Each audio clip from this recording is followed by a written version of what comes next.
The three critical validation steps to risk-free business growth innovation. You don't have to risk your job or business reputation to achieve business growth innovation. It's the myth I bust most often. You know, people see other leaders that have achieved growth rapidly and they think they had to risk everything to do it. They don't. And in fact, they shouldn't. In this session, you're going to learn the exact three proven ways I help organizations and leaders create risk-free business growth innovation. I mean, let's face it, you've worked way too hard to risk your career or livelihood by doing something that could unravel all of your hard work. And what you're about to do is you're about to discover which problem areas in your business are limiting your growth and how to determine which one of them is the most important one to solve.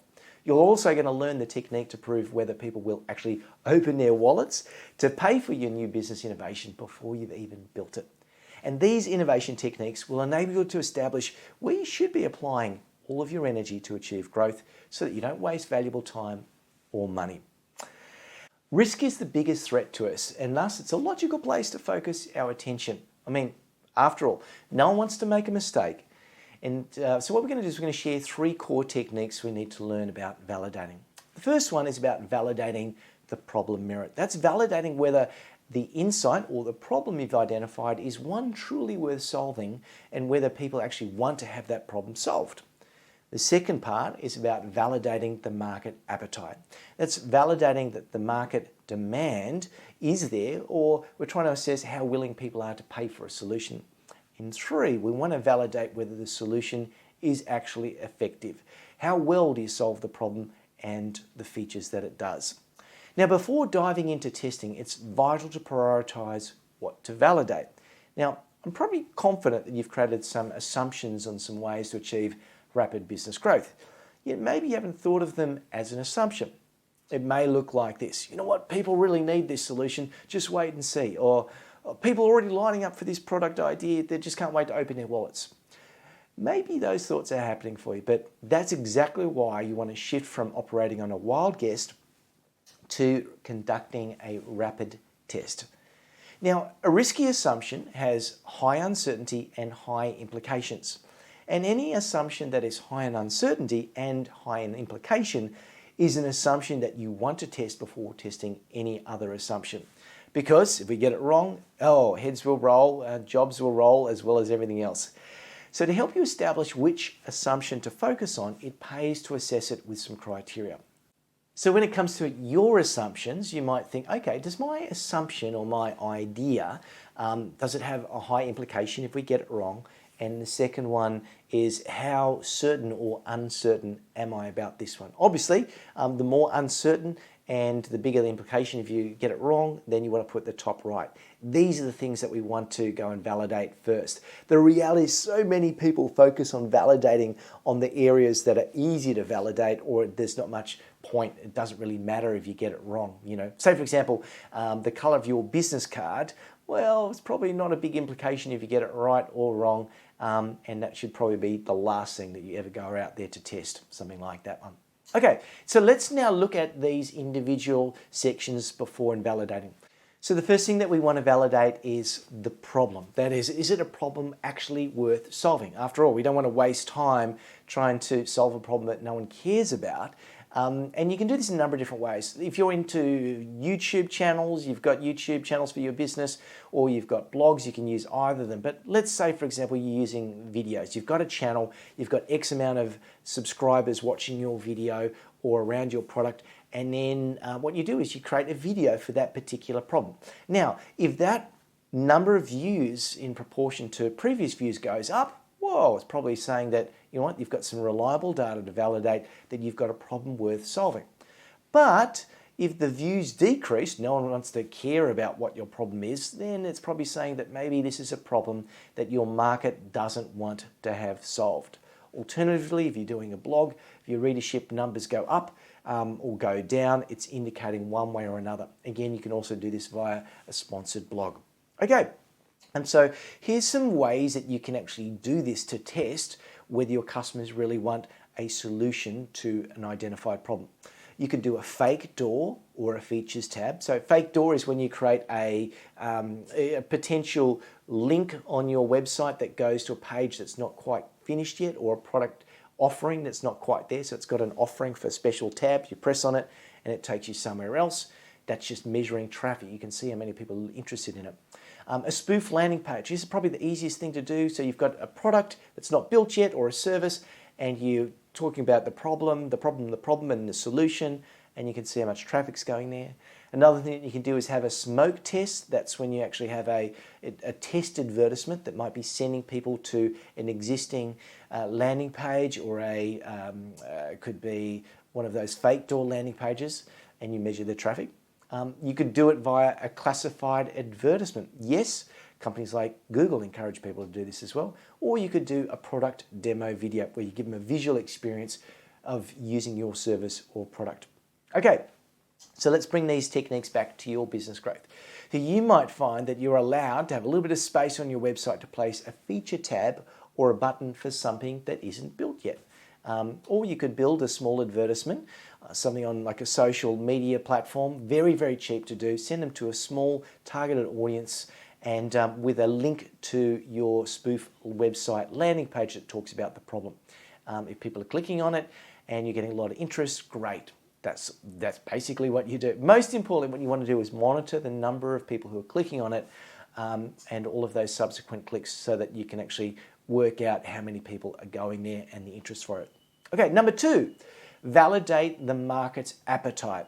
So this is where we want to verify that the customer is willing to pay, and we want to be able to test their level of commitment relative to the behavior required. Now, the reason why we want to have something like a buy now button on is that if someone's making effort to click on a buy now button, it means that they are genuinely committed to getting that product. Now, they might pull off in the shopping cart, but it's showing that they are genuinely interested and they're almost willing to pull out the money to make that happen. So simply put, and there's some ways that you can do this, is you could create a buy now simulation. So you have your fake landing page with a buy now button on it. If people click on it, you can have it take to another page and say, thank you so much for your interest in our product. We're not quite ready to ship yet, but please, leave your name and email here and we'll get back to you as soon as it's ready to do. So often saying it's not ready yet is fine. It's open and transparent. Second thing you could do is to run a paid event on a problem and the solutions. And again, if you advertise that you want to kind of talk about what the problem is, the pain points, and the need for a solution, you'd be surprised how good that is. You can collect pre-orders is a third one you can do. Again, we're working on a new project that does X, Y, and Z, and by being part of the pre-order, you get a special discount.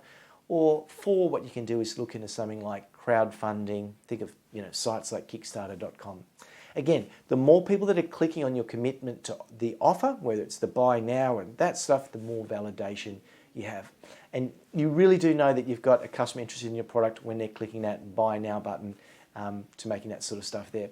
Now, if no one's clicking on your buy now button after visiting your advertisement, maybe your landing page, your solution isn't compelling enough and you need to change that. But they still think that the problem is worth doing. All right, third thing that we can do is to look at the validating the solution effectiveness. That is to determine whether you really do solve the problem. Now, what we want to do is, rather than build the whole prototype, which can cost you lots and lots of money and take time, is to create a fast, inexpensive prototype to test, the critical component of your solution. And there's a number of different ways. Say, for example, you just might want to build a paper prototype that shows how a user might experience an app that you've designed. It's basically something that you can use so that you can elicit some useful feedback. Okay, so I want you to have considered now whether your solution solves the problem well enough, and if it has, it's now welcome to the world of solution prototyping. You can do this in a lot of different ways, and you don't have to have an expensive 3D thing, but let me take you through some of the top 5 techniques, or top 4, can't remember how many now. Paper or cardboard prototyping, cheapest and easiest way to communicate a conceptual prototype. A mashup, that's when you find an existing bit of technology or material and you build a rough version, kind of like a monster, Frankenstein of technology that does that. This is a common tech solution. You can do it physically as well. And another thing you do is the 5 people test. 5 People Test, if you haven't heard of it, was created by user experience godfather Jacob Nielsen. Google him if you want. Basically discovered that by using just 5 people, it gives you 80% of all the input you require. So if you've got a product, you want to test it out on a group of people, test it on 5, find out what they say, what's not working, what it is working, then improve on it, and then test on another 5. It's much better than getting 20 or 30 people, because the amount of more input that you get isn't worth it. Okay, so we've got the 5 points there, and what we can also do is a quick exposure test. That's when we actually quickly show someone your product. So we go, here's my product, look at it for 5 seconds, take it away, and then try and assess them, ask them what they took away from it. It does work because it helps you to see what comprehension they have of the problem and the solution. And the 5th thing that you can do is the Sean Ellis Product Market Fit Survey. Now, if you haven't heard of Sean Ellis, a bit of a venture capitalist expert, and a big thing he always used to do is give people a trial of your product, and then after a week of using it or whatever time you feel like it, take it away and have a survey that assesses how they would feel if they couldn't use it again, really simply put, because if they're terrified that they'll never be able to use it again, it means they really want that product. Ooh, a prototyping motto that I once heard used within, I think it was Autodesk shared this one, is if you have to ask money to build your first prototype, you're aiming too high too soon. Message there is prototype cheaply and quickly. Okay, so let's wrap this up. So these very 3 validation techniques that I've shared with you is what I consistently use to generate results for our clients. Some clients get over 120% increase in output by using this validation type approach. And if you'd like me to help guide you and help create your dream growth results via low-risk business innovation, I'd be only too happy to help you out. I really do have a mission, that's to help leaders just like you to get the results within weeks rather than months or years of working with each other.